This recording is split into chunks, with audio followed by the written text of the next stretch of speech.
Hello, Twisted Crone here.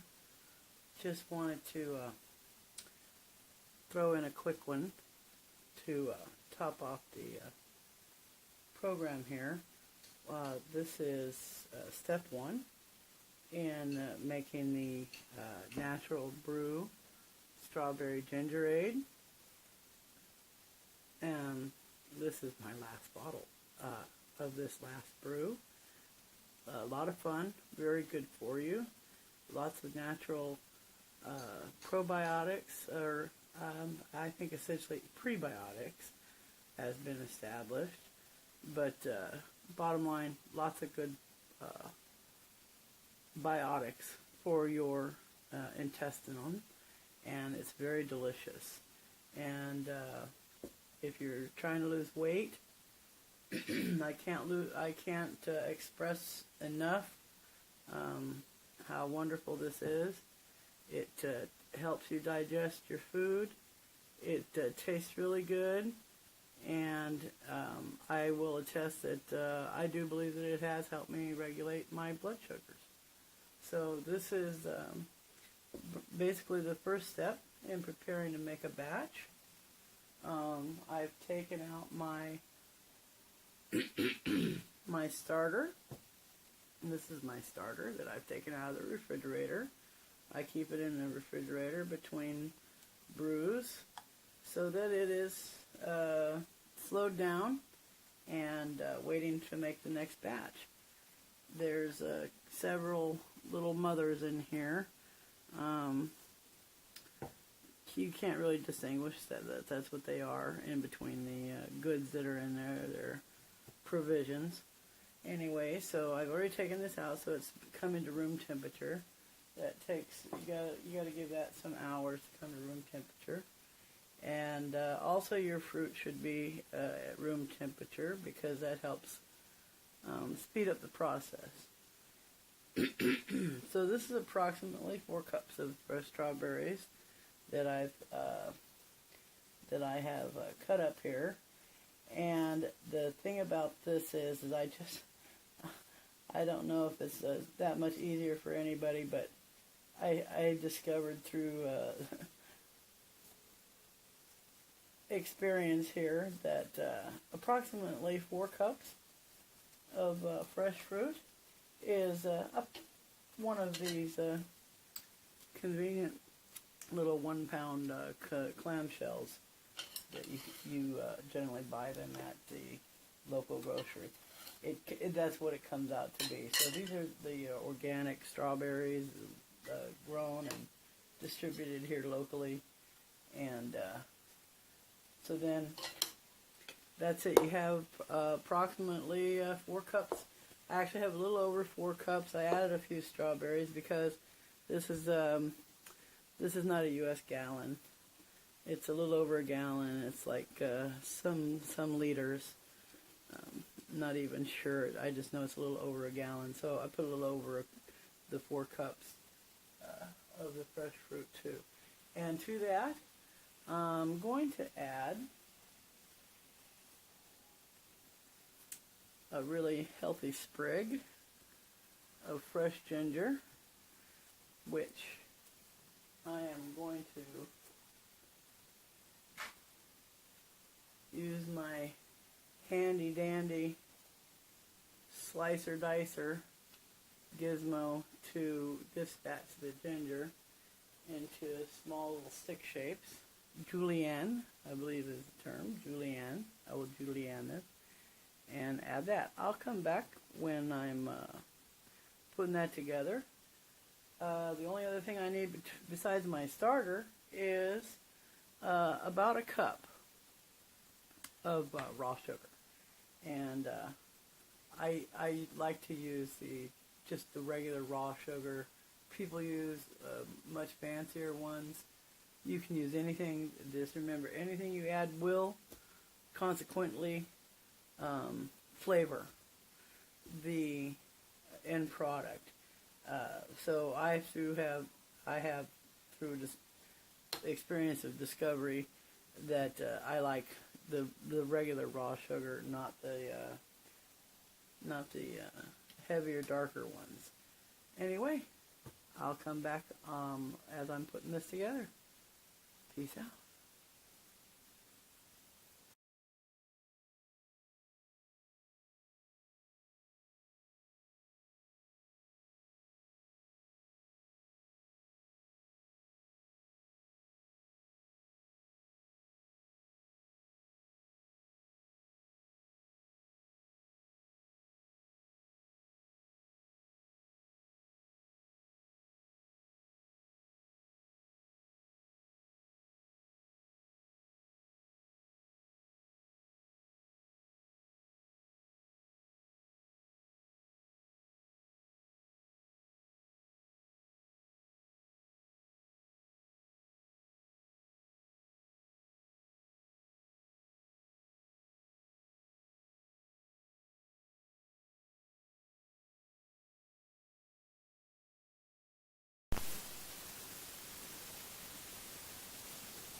Hello, Twisted Crone. I'm back here to finish off this segment of my putting up a brew of the strawberry gingerade. So I have here just a cloth that is covering the brew right now because I have it sitting aside. I have put my 4 cups of fruit, my 1 cup of raw sugar, and I added the boiling water to put everything together to mix it well. The boiling water now I've let it cool. It dissolved all the sugar, and I've let it cool to room temperature, and so it's ready. This is my water, my filtered water that I'm going to top off this after I add my starter. So this is my starter, and as you can see, it's developed some nice little bubbles here. So it's been reanimated. Look at it go. Don't know if you can really see that, but it's really bubbling away. Just awesome. So it is just reanimated to the max, ready to rock and roll. Let's see if we got a fizz. Oh, a little tiny bit. Oh yes, look at this. Oh yeah, she's active and ready. So what I'm going to do is, this is cool, way cool. This is cool. You cannot add this to anything hot. You will kill the little SCOBY mothers in there.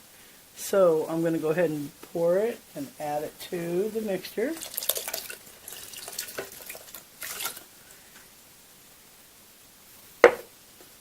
And if you see this here, here's the little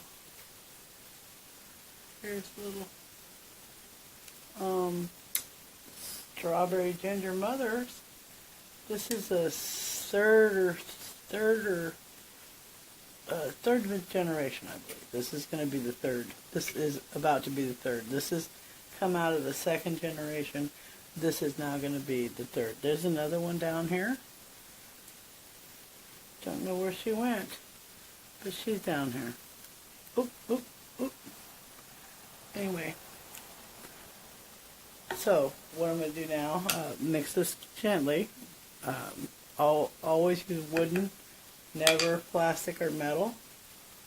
And then I'm going to go ahead and top her up to my fill line, conveniently built into my brewing pot here. Just happens to be where the lid to the canister goes. I don't use that lid because I'm going to stir this now.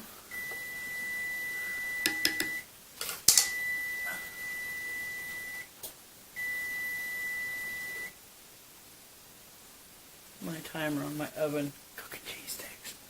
And so now that this is all topped up, and she's all ready to go.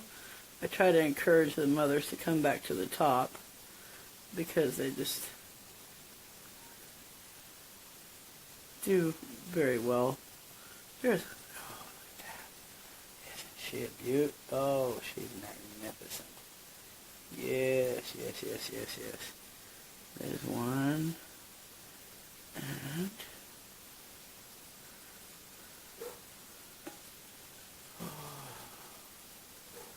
anyways, where are, oh, there. Oh, there's the other. There's two. And there actually should be one more. I don't know where she is. Anyway, I'm trying to encourage them to come to the top and sit on top.